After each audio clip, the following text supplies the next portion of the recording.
I will introduce you and I'll say, please remain standing. I'll say, please remain standing.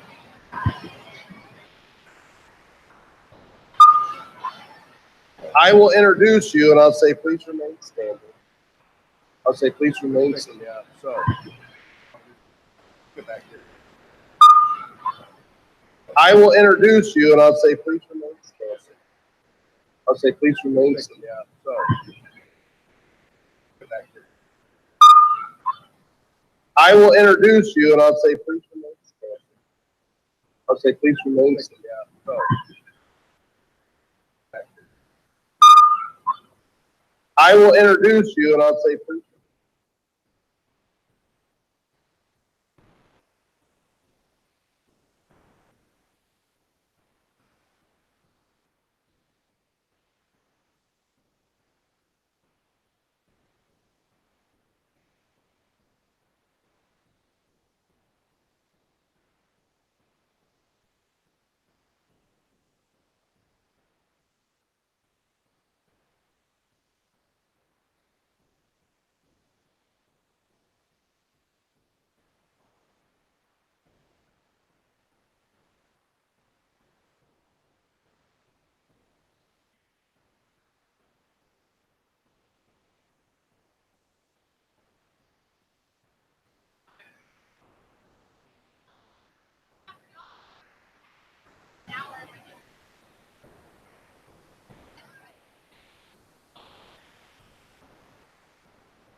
Hey, Hannah.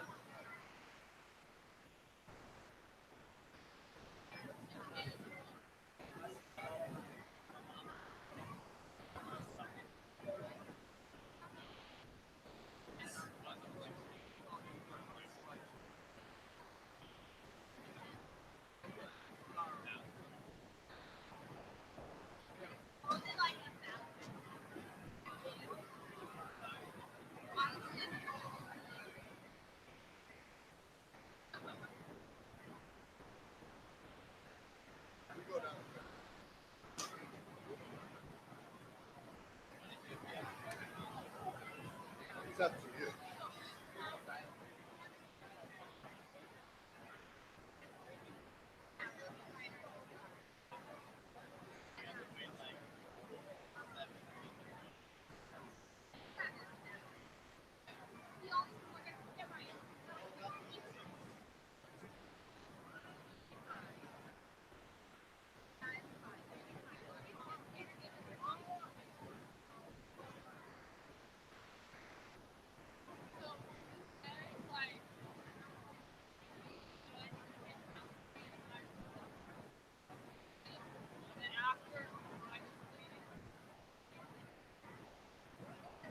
Hey guys, also, you can move this one wherever you need to. I know the middle school asked, but you can move this.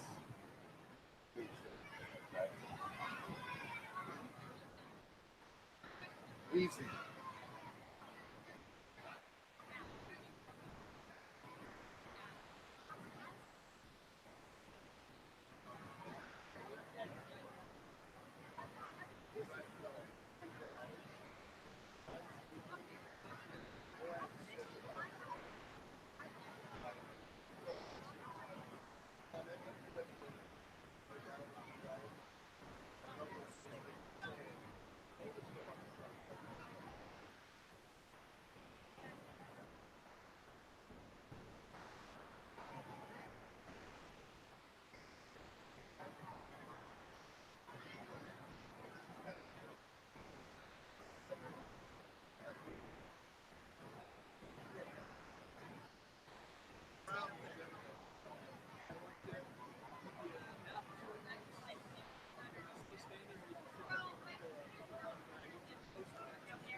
I think I'm officially on, so don't say anything bad. Okay.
Hey, good morning, Mick. Give me a thumbs up if you can hear us.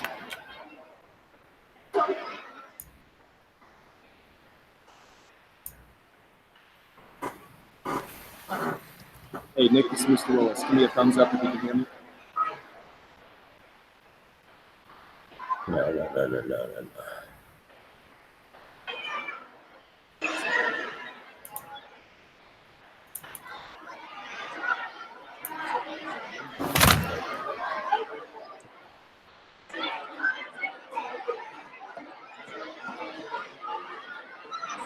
Hey, Nick, this is Mr. Willis. Give me a thumbs up if you can hear me.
Please, if I can have your attention, please. Please stand and turn your attention to the back of the gym as the honor guard presents our colors.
please remain standing as our elementary student representatives, Natalie Oberly, Lane Byers, Jack Gimbel, and Bailey Greider, lead us in the Pledge of Allegiance.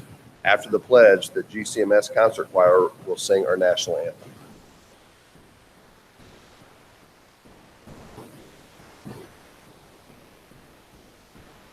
I pledge allegiance to the flag of the United States of America and to the republic for which it stands, one nation, under God, indivisible, with liberty and justice for all.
You may be seated. Welcome everyone to our annual Veterans Day ceremony at GCMS High School. This year serves as a special year as it is the 100th anniversary of the end of World War I, which started the American tradition of commemorating our veterans each year on November 11th.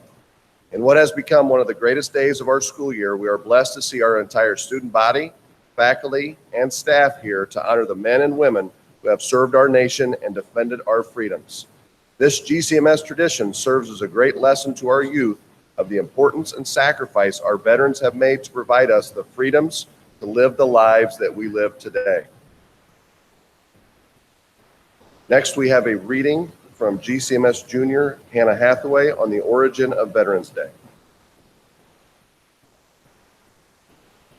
In 1918, on the 11th hour of the 11th day in the 11th month, the world rejoiced and celebrated. After 4 years of bitter war, an armistice was signed. The war to end all wars was over. November 11th, 1919 was set aside as Armistice Day in the United States to remember the sacrifices that men and women made during World War I in order to ensure a lasting peace. On Armistice Day, soldiers who survived the war marched in a parade through their hometowns. Politicians and veteran officers gave speeches and held ceremonies of thanks for the peace they had won. Congress voted Armistice Day a federal holiday in 1938, 20 years after the war ended. But Americans realized that the previous war would not be the last one.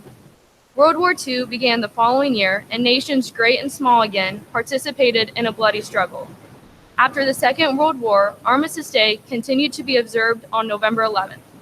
In 1953, townspeople in Emporia, Kansas, called the holiday Veterans Day in gratitude to the veterans in their town.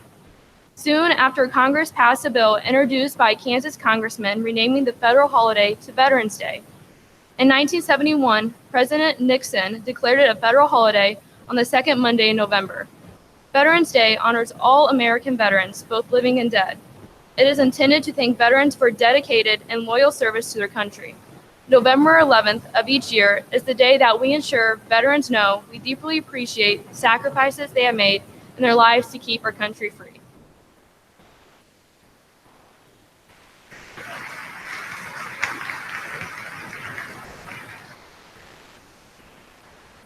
Ethan Freehill, also a junior at GCMS, will now read a poem titled The Soldier Poem.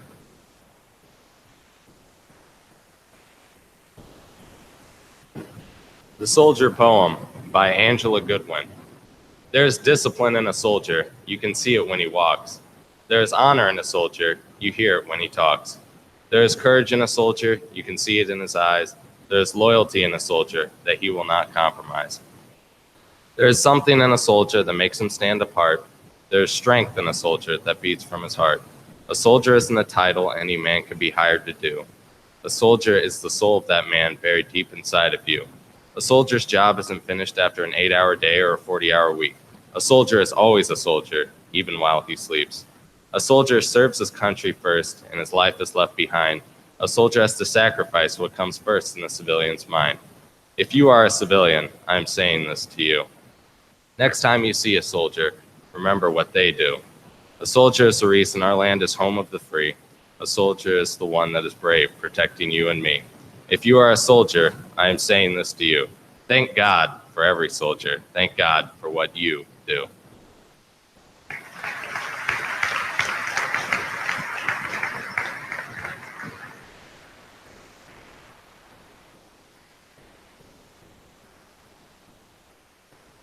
It is my honor to introduce this year's keynote speaker, West Point Academy Cadet Nick Meunier.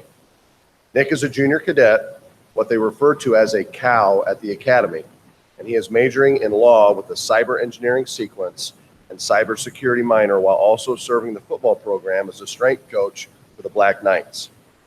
Nick is the platoon sergeant of the 2nd Regiment, and upon his graduation from the Academy will be a 2nd lieutenant. Through his first years at West Point, Nick has worked with multiple intelligence agencies, including FEMA, U.S. Cyber Command, the NSA, the Office of the Inspector General, the Office of the Director of National Intelligence at the Pentagon, and the CIA. I'll tell Nick I'm still teaching economics at the high school. Nick is a proud graduate of GCMS High School as a member of the class of 2016. He was a standout Falcon in the classroom, in the school, and on the athletic field. His parents, Mike and Patty, still reside in rural Melbourne, and Nick's younger sister, Megan, is a freshman at Western Kentucky University, while his older sister, Sydney, is in her 2nd year of med school at Loyola. And thanks to the work of Mr. Walker Willis and Mr. Don Worthington, we are happy to have Nick speaking to us today, live from the Academy in West Point, New York. I am pleased to present to you Junior Cadet Nick Meunier.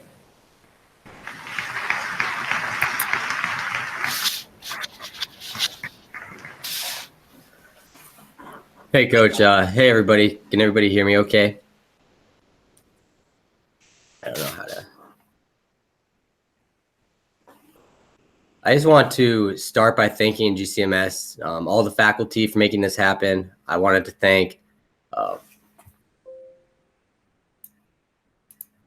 Mr. Tompkins, Walker Willis, Mr. Worthington for putting this on, being able to make this happen as well.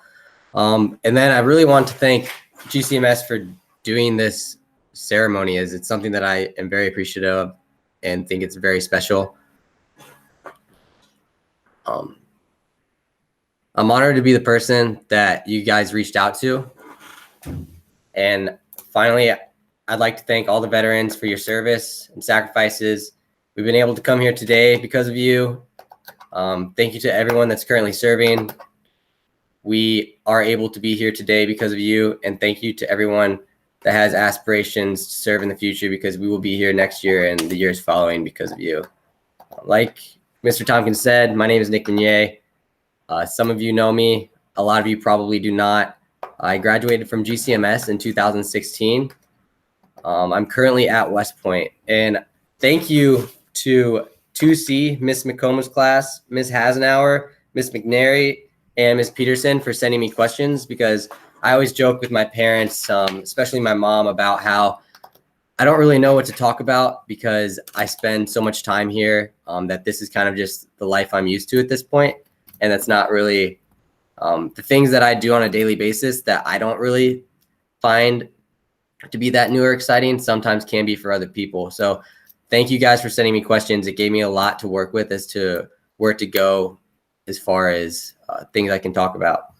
So West Point, like Mr. Tompkins said, it's in upstate New York. We're about 45 miles north of New York City.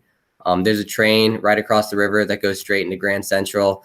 And it's really a pretty good location. We're on the west bank of the Hudson River, overlooking a bend in the river where actually Thomas Jefferson in 1801 decided that this needed to be a school, as it was originally a base that was meant to protect New York City from invading forces coming down the Hudson River. We have been here at the Academy, like I said, since 1801. The Academy is a lot different than just your typical college, as I'm sure you can probably imagine as I'm sitting here, not in jeans and a t-shirt, but in a uniform. Here at the Academy, we sign up for 5 years of active service once we leave and graduate. This starts the day we commission. I will be graduating in 2020. And like Mr. Tompkins said, I'll graduate as a second lieutenant. As a second lieutenant, I will be in charge of a platoon, which is roughly 40-ish people. I will be there, basically the commander of that platoon, and will be in charge of all of the formal things that we do. I'll be in charge of the missions that we run, the planning, everything like that. As far as service goes, we're committed to 5 years, but we have 3 years in the reserves as well. And that 5 years mandatory commitment is not necessarily you do 5 years and you're done. You can stay as long as you'd like. West Point is a very strict school. We have a lot of rules, way more rules than you could probably imagine, honestly. I have a bedtime every night. I have to make my bed every morning, and the standard that we have to keep with our beds actually makes it so that none of us sleep in our beds. We sleep on top of them in order to avoid having to remake them every morning. We do go through a basic training, like boot camp type thing. We call it Beast. It's the first 8 weeks of our time here at the Academy. It happens between our senior years of high school and freshman year here at the Academy. I showed up here for reception day, which is day one, on June 27th of 2016. And that was honestly a life-changing experience for me. It was very difficult going from a civilian life to immediately being indoctrinated with the Army way of life. We have formations every day where we all stand in these big wide open areas. The one that I go to is called Central Area, and it's actually just behind me out these windows. And we take accountability before breakfast, which is mandatory to go to, and then before lunch as well. And to do that, we just stand there, make sure everyone's there that's supposed to be there, and then report it up the chain of command so that the people that are in charge of the Academy know who's here, who's not here, and where everyone's at. My job here at the Academy is I'm a platoon sergeant for 4th Platoon Alpha Company and 2nd Regiment. That puts me in charge of 37 juniors and seniors. It's been somewhat difficult because as being only a junior, being put in charge of seniors who are close to graduation and commissioning is something that has definitely found its way into making my life a little bit more difficult than it probably needs to be when you combine it with academics. Academically, all cadets here graduate with a Bachelor's of Science, but we can choose majors. Like Mr. Tompkins said, I'm a law major. I also have to take a engineering sequence in order to graduate with a Bachelor's of Science. And so that is my where the cyber part of his discussion came into play. For that, they really just teach us basic programming, computer fundamentals, things like that, which is a huge field for all you kids. Definitely recommend it. It's really cool, and it's a lot of fun too. Mrs. Hasenauer asked me why I decided to serve, and I thought that was a really interesting question because I can't really explain why I made this decision, and why I chose to come here as opposed to somewhere else. I really just felt a need to do something bigger, to do something that I felt would make a difference, and that this is something I had always thought about. Ever since I was young, I had thought about the military. And so I guess that's kind of where it came from. I just felt the need to contribute, and this is where I needed to be to do it. I have no regrets about coming here. I think this is exactly where I'm supposed to be, and I don't know if I could be anywhere else. I will go into the infantry after my time here at the academy. To do that, I will go to Fort Benning in Georgia, and where I will go to like infantry basic officer leader course and then ranger school following that. I have had some pretty cool experiences here in the Army that I probably would not get anywhere else. I was able to go to airborne school this past summer where I made 5 jumps from high performance aircrafts at 1,250 feet. That was very, very cool, a life-changing experience. There's nothing quite like the feeling of just floating from the sky. I've also done something we call CLDT. It's a culminating training exercise. For that, we go out into the field for a 14-day field training exercise, and that's 14 days straight. So we pack everything we need for 14 days, we leave, and we don't come back until it's over. And so for that, we did a bunch of missions where we basically patrolled all day and night, set up ambushes, set up dug-in defenses, and then the 101st Airborne Division actually came in to play as Op 4, which were the people that were attacking us. And so that was a very, very good experience, a really, really cool exercise and training experience. And then at the end of it, we did something called a Combined Arms Live Fire, which is real ammo, real bullets, and we had A-10 Warthogs, which are attack planes. We had AH-64 Apaches, which are the big attack helicopters. We had multiple artillery systems from 105 to 105 or 55 millimeters, which are the biggest we have here in the Army. And then we also did just a platoon exercise with clearing through an element. And so that was probably my favorite experience training-wise here at the academy. Academically, school is very, very difficult. We do mandated 5 classes a semester, but most of us take a lot more than that. I started the semester out with 21.5 credit hours. So that basically took up all my time, with which I don't really have anyways. My daily schedule is I wake up at 5:15 and then I either go to Combatives Club where we learn combatives, which is basically just MMA without punching each other in the face so we don't hurt each other. And then I go to breakfast formation at 6:50 and then breakfast at 7. My first class is at 7:30 and then I have classes until 11:45 and then lunch is at 12. After lunch, I don't have any classes, but everyone else or people can have classes up until 4 p.m. I go up to the football stadium around 2. And then once I'm at the football stadium, I am in charge of 4 racks of freshmen. So I have about 15 guys that are under me and I coach them in their lifts and then go out to practice with them and just help out there. Once I'm done at football, it's usually about 7:30 or 8 o'clock at night. And I eat dinner and then I come back down to my room to do as much homework as I can to still get to bed at a decent time. And that's usually around 11 to 11:30. And then I go to bed and do it all over again the next day. I like the Army. I think a very, very special place to be. There's something about the camaraderie, the bonds that we've made.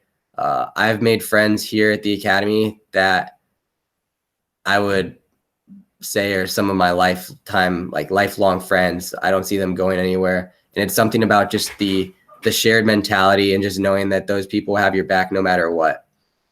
The academy is male and female. We have about 25% women here at the academy, and that number is actually rising.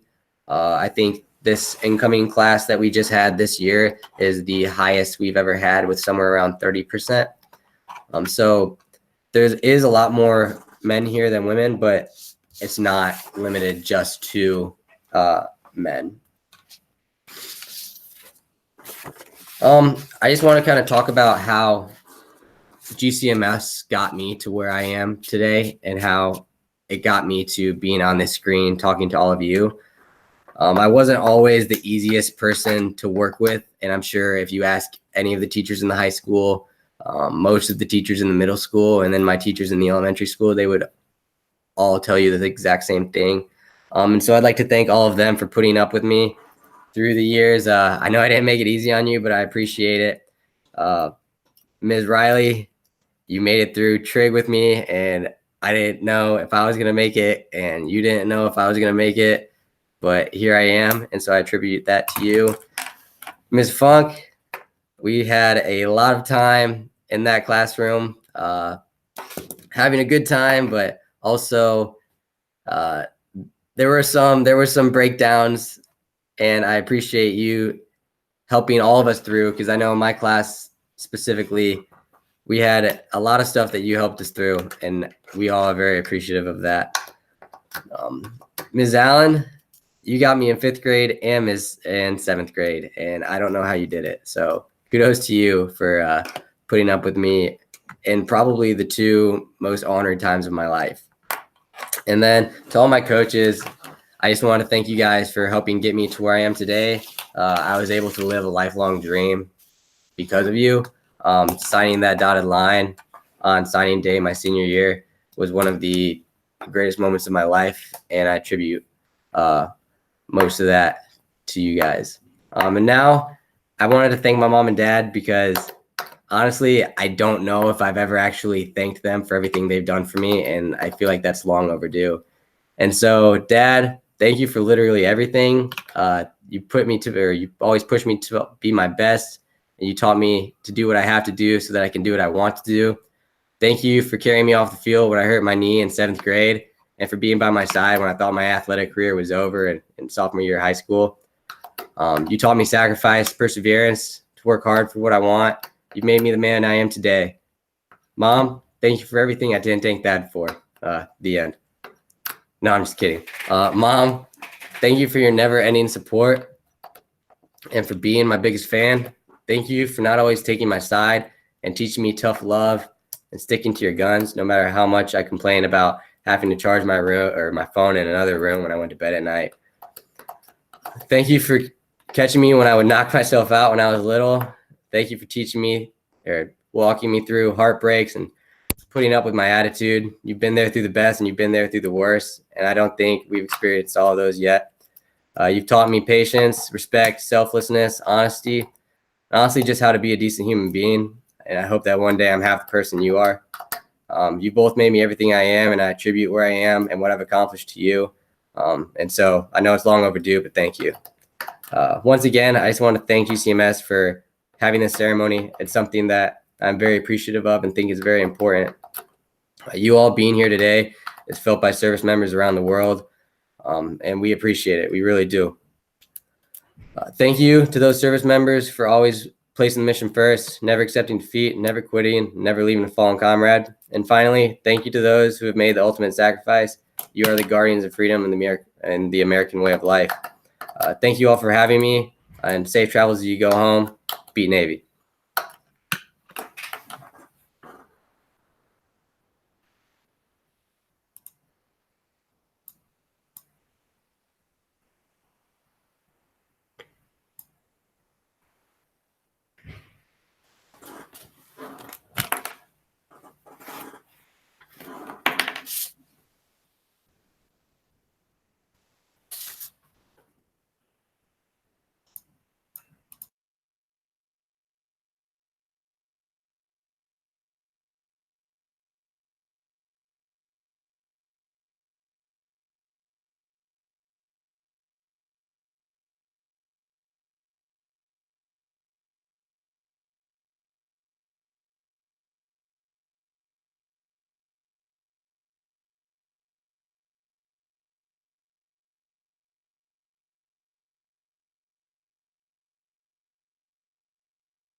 live in flame, go down in flame. Hey, nothing will stop the U.S. Air Force.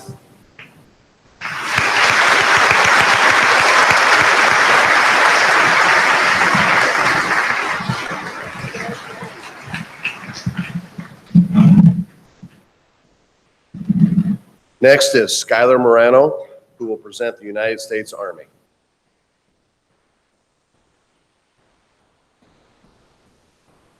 The United States Army is the main ground force of the United States. The Army's main function is to protect and defend the United States and its interests by way of ground troops, armored artillery, attack helicopters, and more. The Army is the oldest U.S. military service, officially established by the Continental Congress on June 14, 1775. The Army is also the largest U.S. military service.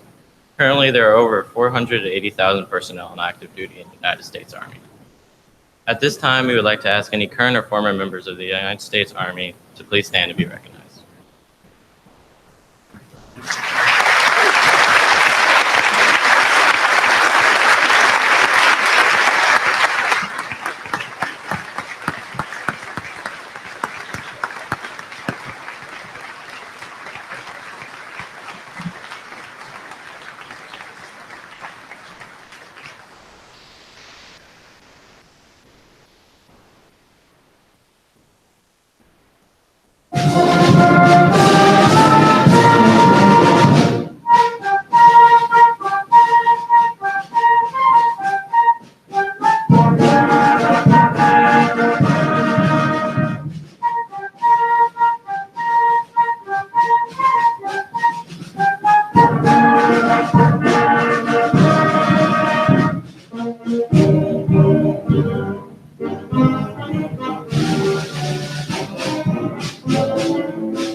Riley Klein will now present the United States Marine Corps.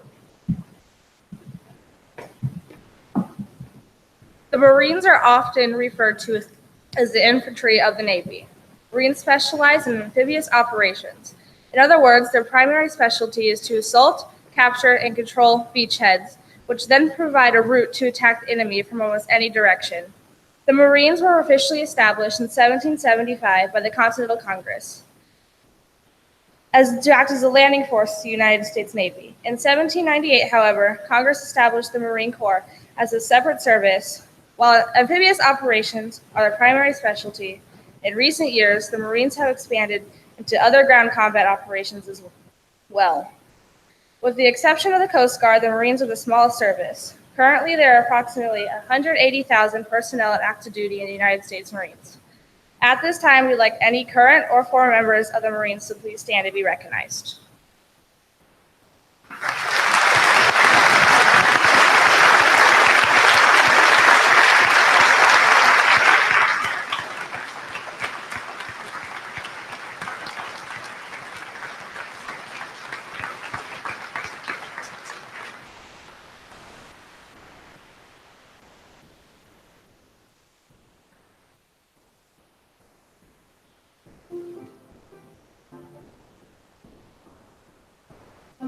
Walls of mountains move up to the shores of Tripoli.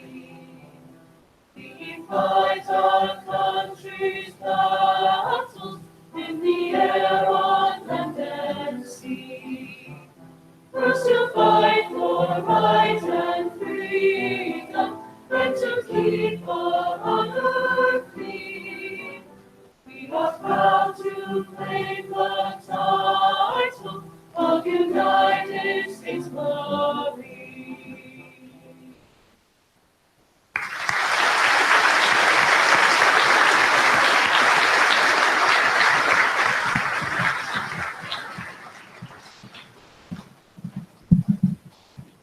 Next is Katie Steininger, who will present the United States Navy.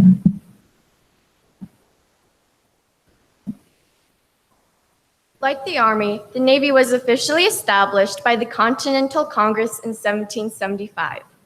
The Navy's primary mission is to maintain the freedom of the seas.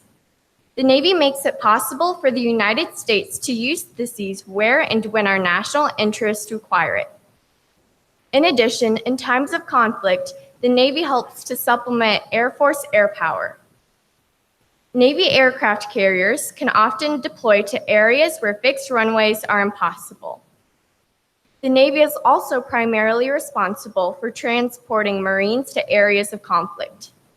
Currently, the United States Navy has over 320,000 personnel on active duty. At this time, we'd like to ask any current or former members of the Navy to please stand and be recognized.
Lastly, we have the United States Coast Guard, which will be presented by Cora Palumbo.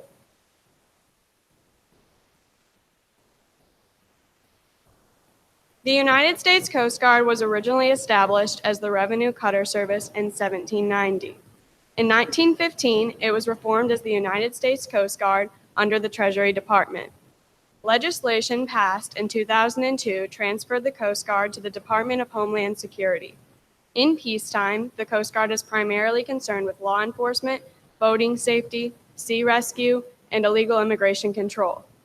However, the President of the United States can transfer part or all of the Coast Guard to the Department of Navy in times of conflict. The Coast Guard consists of ships, boats, aircraft, and shore stations that conduct a variety of missions. The Coast Guard is the smallest military service with about 40,000 personnel on active duty.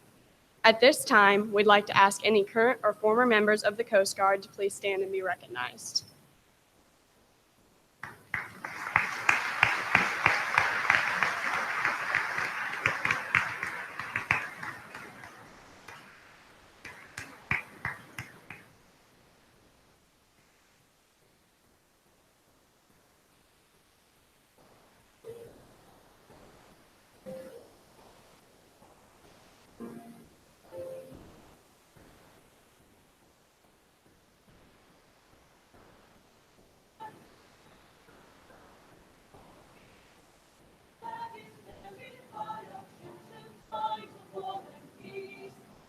Never have we struck it yet, in spite of all that's by. Who cheered our crews and cheered again, push rolling out to fly. So here's the Coast Guard marching song. We sing on land or sea. Who served the storm and calmly kept, I shall our purpose be. And the practice is our guide, our favorite glory true. Whose life to save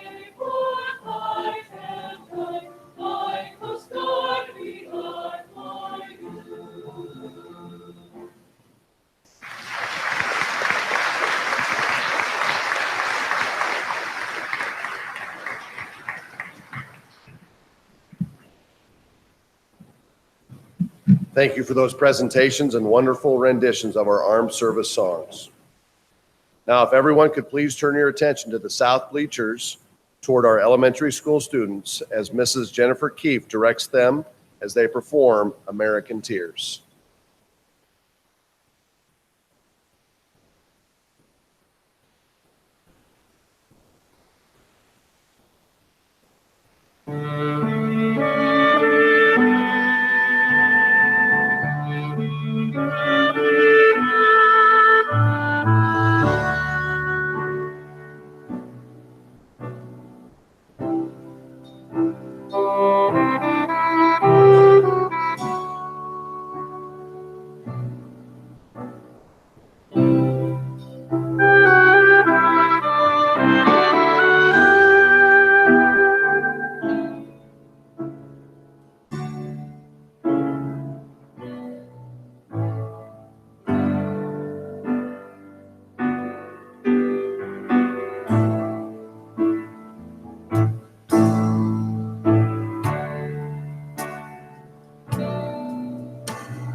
Our closing statement is going to be presented by GCMS Senior Marcus Bailey.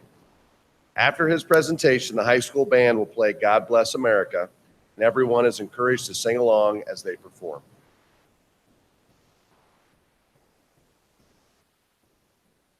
As we move forward, please remember the men and women of the United States Armed Forces, those who have served and those who are serving our great nation. The freedoms we have and enjoy, the freedoms that make America great, are made possible only because of the dedicated service and countless acts of sacrifice our servicemen and women made. Veterans Day is a dedication to those who have served, but think of these soldiers after you leave this ceremony today. Express your appreciation for their commitment by honoring the freedoms you have. Send a note to a soldier, donate to one of the charities that provide assistance to veterans, or simply say thank you. Demonstrate your appreciation so our veterans understand how important they are to each and every one of us. On behalf of the student body of the GCMS School District, I would like to thank the veterans here today and also those that live in our hearts. To the grandparents, mothers and fathers, aunts and uncles, cousins, and friends of the students here at GCMS that have served our country, we say thank you for all you have done and what you mean to us. Would you now please stand and sing along as the GCMS High School Band plays God Bless America and our veterans exit the gymnasium.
As a final tribute, we will remain standing until the veterans have left the gym.